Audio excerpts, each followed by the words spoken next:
आज मी तुम्हाला कारल्याची मस्त रेसिपी बनवून दाखवणार आहे। त्यासाठी बघा असं मोठ्या आकाराचं कारलं घेतलं होतं आणि त्याच्या अशा पद्धतीत बघा मी काप करून घेतलेले आहेत।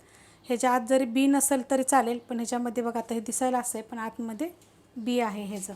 आता ह्याला काय करायचं माहिती आहे का, 1 चमचा मीठ लावायचं आणि मिक्स करून घ्यायचं। तर मिठानं काय होतं माहिती आहे का, जर तुम्हाला कारलं जर कडू आवडत नसेल ना तर असं मीठ लावून ठेवायचं एक 10 मिनिटासाठी झाकून। म्हणजे काय होतं माहिती आहे का, कारल्याचा कडूपणा कमी होतो।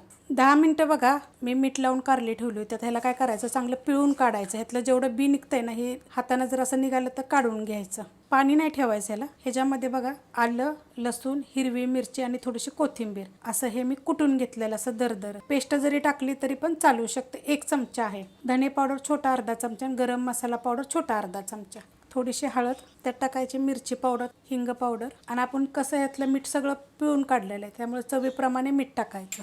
आता ह्याच्यामध्ये बघा 1 चमचा बेसन पीठ घेतलेलं आहे छोट्या आकाराचं आणि 1 चमचा कॉर्नफ्लॉवर घेतलेलं आहे छोट्या आकाराचा चमचा। असं चांगलं मिक्स करून घ्यायचं। पाण्याचा वापरच करायचा नाही बिलकुल आपल्याला, कारण हे ओलसर आहेत ना। लिंबाचा रस टाकायचा, एक कालवून घेऊया।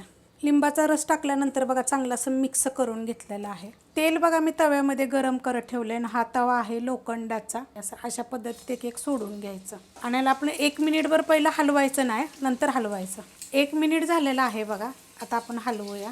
बघा असं एकदम कडक गोल्डन कलरवर तळून घ्यायचे आहे। आता हे काढून घेऊया। बघा मस्त असा कलर आलेला आहे। आता हे मी असं नितळून घेते काढून, तेलकट वगैरे होत नाहीत, एकदम सुके सुके होतात।